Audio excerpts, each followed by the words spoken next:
Yeah, first I would say like sales is a great career and you have to let go of the stereotypes of the Wolf on Wall Street or Glengarry, Glen Ross. Sales has changed a lot.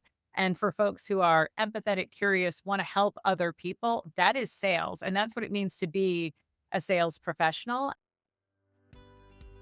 This is Conversations with Women in Sales, an award-winning podcast launched by Barbara Giamanco and now hosted by Lori Richardson. Listen to interviews with amazing women about their journeys in their sales careers, often discussing sales leadership tips, ideas, and strategies. We aim to inspire women to consider or continue a sales career, and for some women to grow into sales leadership. Men, we need your support and appreciate your allyship. Now here's our host, Lori Richardson. I'm here today with Kelley Hippler. Kelley is CRO at Briefly, but for the longest time, I followed her career when she was at Forrester. So Kelley, welcome, and it's just so great to see you. Thank you, Lori. So excited to be here and I love what you're doing with the podcast here. And I'm really honored to be joining today. Well, thank you. I was delighted to hear that you've heard some past episodes, and we have some great common friends and relatives of yours. Yes. Shout out to Craig Hennahan. And I just wanted to get your perspective on a few things today. But I like to go back to when people were in school, and it looks like you started at Forrester right after you got your MBA. Is that true? And what was your plan? What were you thinking? Sure. Yeah. It started a little bit after got my MBA, went and got my MBA at night after graduating college, and then was looking at either going into consulting. I had a friend who was working at Forrester, and at the time, Forrester was doubling in size. And so, interestingly, had interviewed there, interviewed with an agency, and had been told at the time that the Forrester role was filled internally, but they said, hey, we're doubling in size. And so something might become available. Took a consulting job, which my now husband had warned me I would likely hate having to track my hours. And before too long, he was very right about that. Not because I wasn't working, but this whole like, what do you bill a client for versus what don't you bill a client for was really something I struggled with. And so less than a year later, Forrester called back and said, hey, we got another role that's opened up. We think you might be interested in. Ironically, the first role was more of an operational role, which I have to say is where I'm naturally wired. This was with a sales role, but at the time, really loved what Forrester was doing and went over, interviewed, and yes, spent the next 23 years there. It was essentially a job managing business development rep team at the time. And yeah, the rest is history, as they say. But it's so good. I think, oh, sorry. Did you have any concern about that sales and I guess business development sounds better in consulting, but what did you think? That no problem? I was definitely a little nervous at the time. And I know a lot of the people that I was working with felt like somebody from the outside couldn't come in a leadership role and be able to do what we do and sell what we do. And so I leaned into kind of where my strengths are, which is around the operational side. And so put together processes, training for my team, and basically had to hire a brand new team from scratch and would spend an hour each week, splitting and listening to the calls and giving people feedback. And so it was a little bit of fake it till you make it, but leaned in and built a system and a process that allowed us to develop folks who many of them then went on and served in quota carrying roles. Was that fairly a male majority world? Certainly your clients would have been.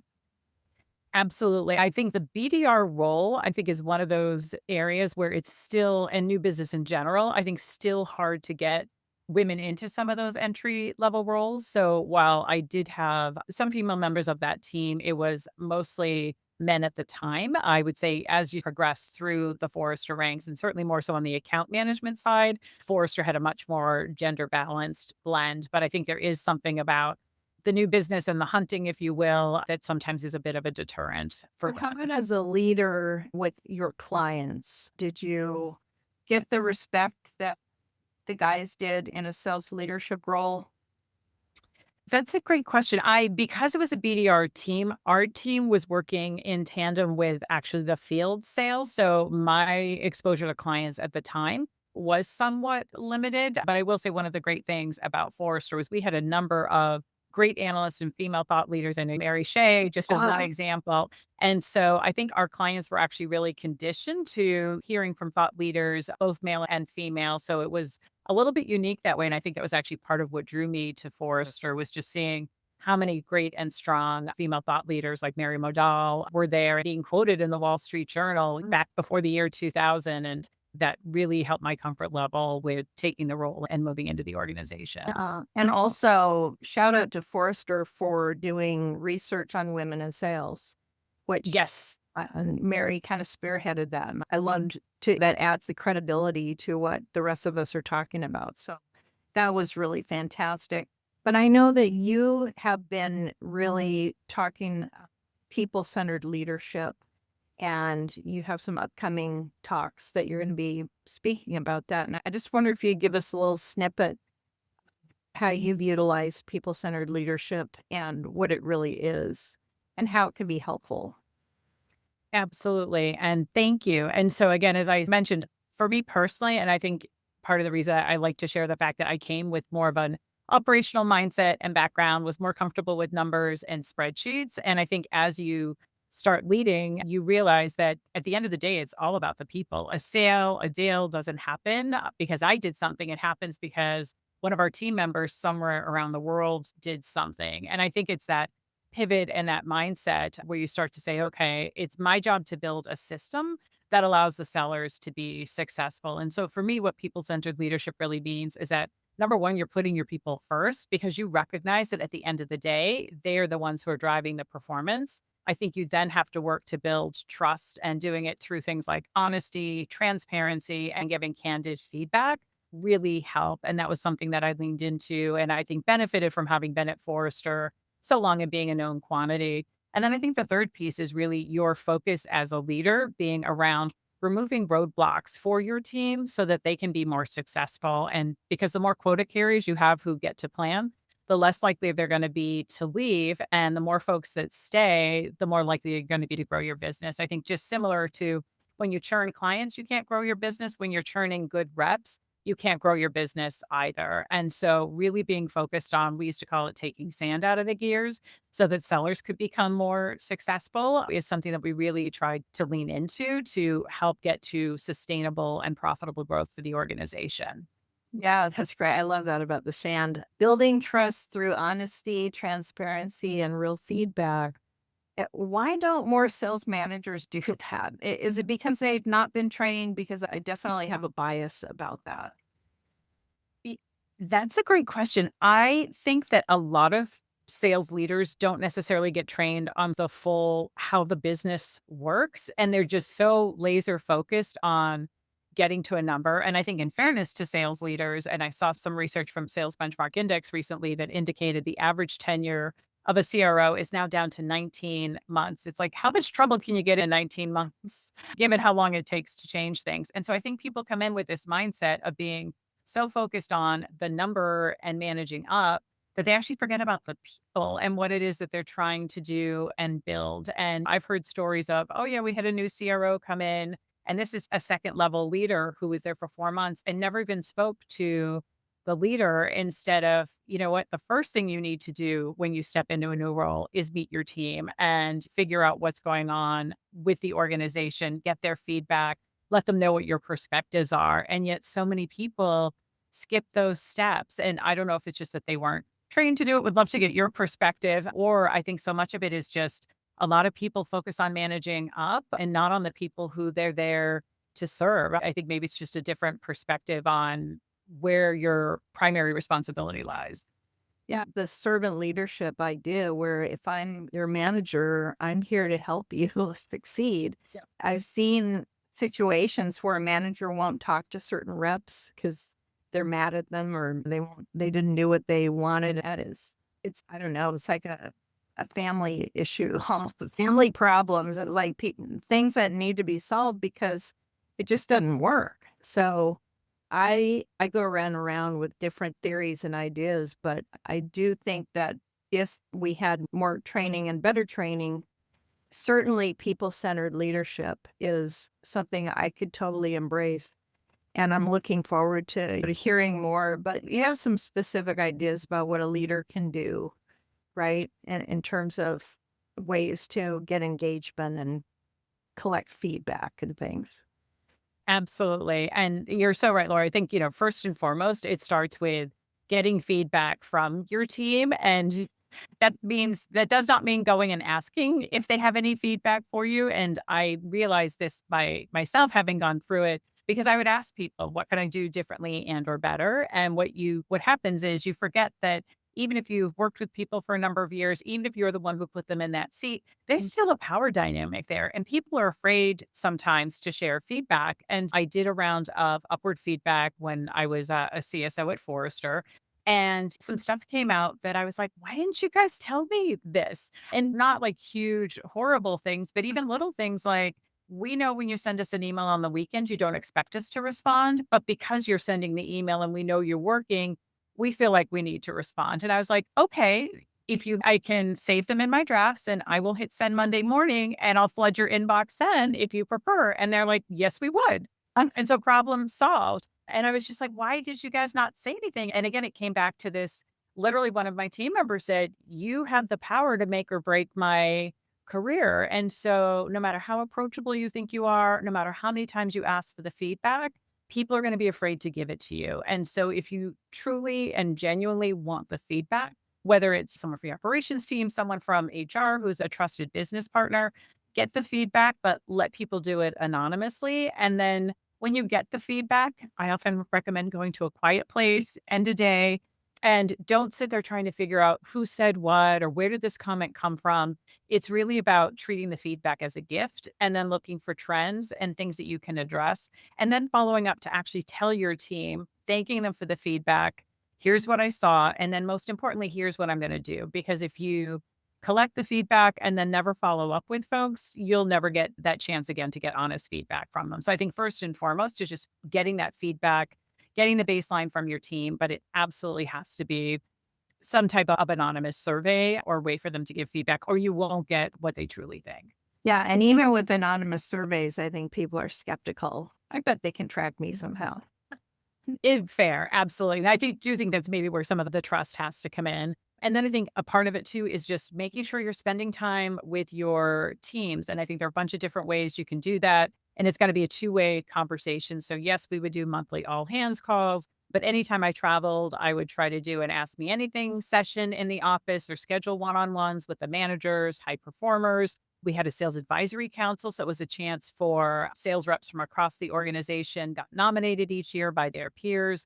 And we would have this ongoing dialogue to be able to collect feedback because as I would say to folks, I can't fix problems I don't know about. And you're not going to know about the problems if you're not interacting with the team, if they don't trust you. And so I think just making sure you're spending time with the team and not just spreadsheets and building decks. And again, I'm an introvert by nature. And so I literally would have to block time in my calendar to say, walk the floor, as silly as that sounds, so that I would get up from my desk and just because you come in, you're like at your desk, you're going through the emails, you're doing everything. And so that was something I would do to make sure that I was getting up and just checking in with folks, saying hi, asking what's going on. And it's just a simple way to connect with folks, or even in a remote world, you can just do it over a Zoom. And so there are ways to do it, even if that doesn't come naturally for you. Yeah, and it seems so smart to work to demonstrate trust building among your team members because that's what we want to do with our customers and our prospective customers. And the more we can build trust, the better off we're going to be. So it seems like a no-brainer to me that people would want to do it. Maybe they just don't know the power of trust because it's so huge.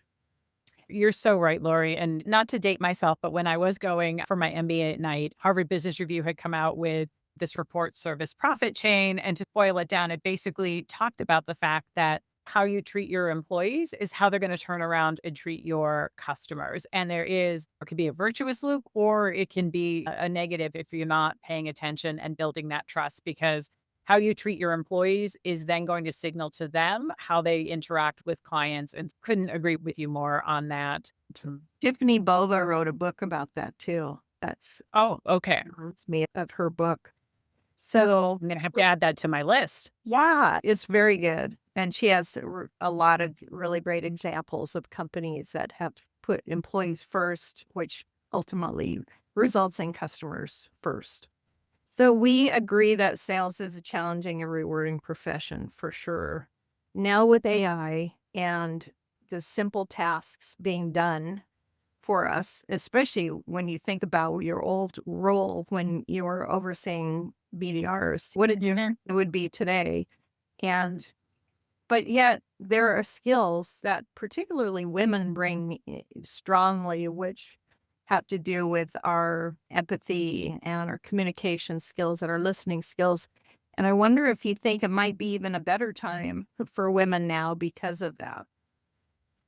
Oh, I absolutely do, Lori. I think because there are so many different tools out there and folks are really starting to focus on the tech stack, I think technology is going to stop being a differentiator and it is going to be those individuals who can connect on a human level who are going to be the most successful moving forward. And as my friend Jamie Diglio, I know a mutual friend of yours, likes I'm to say, like, the soft Amy, skills lead to hard dollars. And I do think it's the people who lead with curiosity, with empathy, are going to be the ones who are going to be successful. And it was fascinating. I was at a workshop about a month and a half ago, and there was a CEO who basically said, I will purchase a lesser product if I trust the rep more to actually deliver on the installation. And said, I've made purchase decisions where I knew I wasn't buying the best tool, but I went with the person who I had confidence would install the tool to actually meet the business outcomes that I was looking for. And I think that's where women have a more of a tendency, and don't want to necessarily broad brush, but I do think right. there's more curiosity. You're dealing with buying committees, so you have to be willing to collaborate and ask really good questions and understand the client's business and what they're trying to accomplish if you want to be successful at selling. And I think it's a great time for women to look at that because the technology stacks are, I think, going to become so homogenized and standardized that it is those people who can have the conversations who are going to outperform those who can't. Yeah, and the other thing that good sellers do is we see patterns and we read the room, so to speak. And that's something AI can certainly find patterns, but the reading the room part and understanding when timing is better than not, that's something we can bring. And I just believe that anyone that wants to continue in sales and grow in sales really needs to stay on top of their game, and they need to work on their communication skills, and they need to work on their presentation skills, and they need to work on negotiation skills and all around and understand how AI fits in. It's not going to take our place, but it will replace the bad sellers, in my opinion. If you're mediocre or below that, which I've run into plenty of salespeople I've met in all the companies that I work with. There won't be a job for that person, but there will be lots of space, at least some space for really good sellers. And so work on being in the top 16%. Work really hard at that. And there are lots of different routes to do that. Would you agree? Yeah. No. Oh, completely agree. And I do think you can already start to see it because I'm sure you get even more emails in your inbox in a day than I do. Like the folks who actually crafted something, took the time to do the research versus things that are just AI generated and set to a sequence where you're just getting pinged and there's no value add, no customization. And those folks aren't going to win in this world moving forward. It's the folks who leverage the technology to do their job better, not looking and leaning on the technology to do the job for them, who I think are going to be successful. And I think there's definitely a difference, and you're already seeing it in all of the emails that come across the transom on a daily basis. Yeah, just about every white collar job. I mean, you hear about new things every day. I like change, so I'm not freaked out about it. Some people don't, a lot of people don't like change, and so it can be unnerving. But I'm trying to think of good applications and great applications for what we're doing and how these soft skills can be helping people even more in more ways.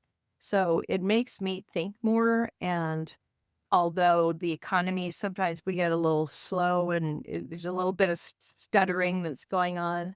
And I also wanted to ask you about, we talk about leadership and good leadership, but there's a tone in business now where people are getting let go through email or chat or Slack, and just some really poor behaviors that have surprised me in recent years.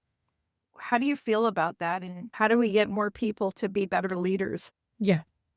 Yeah. When I hear stories like that, it really makes me almost sick to my stomach. I know there are times, and I certainly have been in instances where, because of the economy, because of other things or performance, you have to let people go. But there is a way to do it that is thoughtful and tries to be as respectful of the human as you can, depending upon the situation. And you also have to think about your employer brand, because a lot of this stuff, to your point, is cyclical. And if you are having to let people go because there's a downturn, but you do it in a way that doesn't respect them as human beings who then have to go home and they have bills to pay, potentially people they have to explain what happened to, you're not going to be a brand of choice for people when the economy does pick up again, because these things all go in cycles.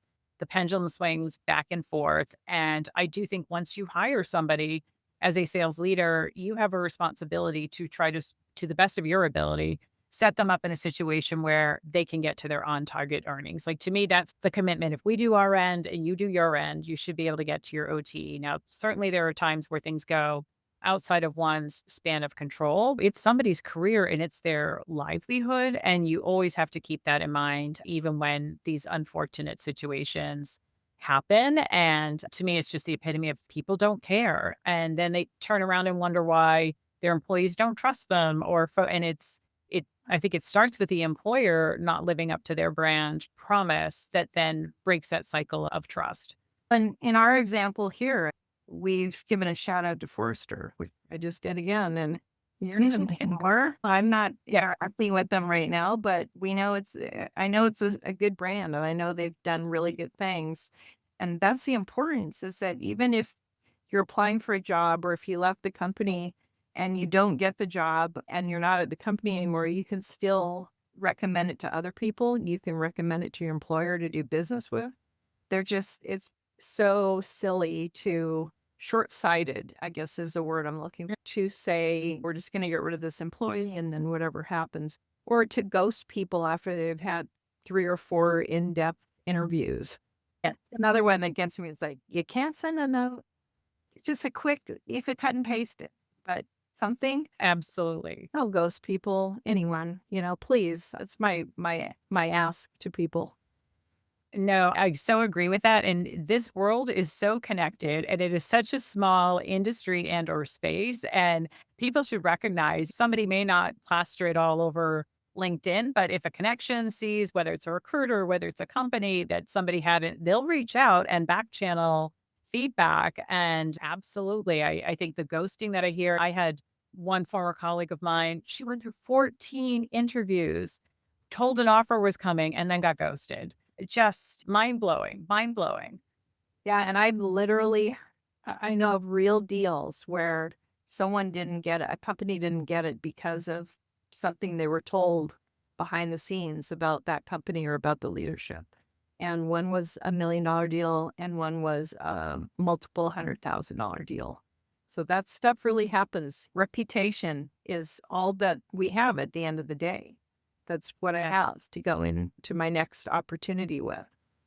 And again, it's that link right between the employee experience and the client experience. And if a company doesn't treat their employees, why would I have confidence as a client that the company's going to care about meeting my business needs? They won't. Uh, Changing gears a little bit, what are you reading or what do you listen to? Are you a reader or are you more of a podcast listener or Yes, I do both, and I'm so with you, Lori. I think sales, technology, everything is changing, that if you're not constantly reading and learning, you're gonna fall behind. And I have a bunch of books that are my baseline business and sales books. And actually, we used to have an emerging sales manager program at Forrester, and so I'd rotate through some of these books. Good to Great's always one of my favorites. Extreme Ownership, which is a leadership book written by a few former Navy SEALs. Brene Brown's Dare to Lead, and then Grit and Growth Mindset, or complete that out. In addition to your podcast, been listening to Alice Hyman around the sales talk for CEOs, because so many right? CEOs think they get sales, but they don't. And so I love that she is tackling that. Wow. And then just, oh, for sure. And then I like listening to one that actually a colleague turned me on to called Acquired, which actually does deep dives into company histories of some of the most iconic brands. And so it's really been interesting learning the origin stories of things like the Mars Corporation or Louis Vuitton and some others that are out there. And then on the personal side, I do also really enjoy Mel Robbins's podcast. I think that plus I've also tried to focus a little bit more on health. And so my son actually turned me on to Huberman Labs, which talks a lot about science and the science of being healthy, because I do think being balanced and healthy in your personal life helps how you show up in your professional life. And so I've tried to be a little bit more well-rounded in some of what I listen to. What was that one called? Hugh, Sure, it's called the Huberman Labs, and yes, jotting that down. he's great. He is just great subjects that he tackles and great interviews he does all across the health spectrum, and even talking about health for women. And as we age, what do we need to be doing differently and thinking about? And it's been great to explore that. I've got a little more time on my hands now that I'm an empty nester, finding Wow. ways to fill it for Oh, sure. great. Yeah, that's nice. I'm looking forward to hearing more about your people-centered leadership material as you develop it out, and really happy to have you here today, Kelley. Any words of wisdom to leave behind to a woman who might be considering a sales role or considering staying in sales? Because sometimes it can be tough being in a male majority environment. What keeps them going? Yeah. First, I would say like sales is a great career, and you have to let go of the stereotypes of the Wolf on Wall Street or Glengarry, Glen Ross. Sales has changed a lot. And for folks who are empathetic, curious, want to help other people, that is sales. And that's what it means to be a sales professional. And you also can learn how to do it. You may not believe it from this podcast, but I'm a super strong introvert. Throw me in a cocktail party and I'm a disaster. I'd much rather be one on one with folks. You can learn how to do these things. If you have that growth mindset and you take that approach, there's so many great tools and resources, Lori. You're living proof of that can help get you where you need to be successful. And the ability to earn and be satisfied in what you're doing is much higher here and than so many other professions. And for folks who are in there but struggling, I would say, what type of leader are you working for? Because it may not be sales, it could just be your sales leader. And I think studies tend to show time and time again, it's the number one reason why people leave. And so if you're not working for somebody who's not people centered, think about finding whether it's moving to another team within your organization or starting to explore elsewhere, but don't leave the profession. We need more women in here. You produce better results, and it's a great way to establish economic freedom and build a career. So I would just hate to see people leaving because they don't have a great boss. There are great bosses out there who do believe in this type of philosophy, who do put their people first. And so if you're not working for one of those, find one who is instead of leaving sales, because it's a great profession and so important. Sales is the lifeblood of every company. And so we need good and talented people in the field. I could not have said that better myself. Oh, Thank you so much, Kelley Hippler. She's Chief Revenue Officer at Briefly, and people can find you on LinkedIn.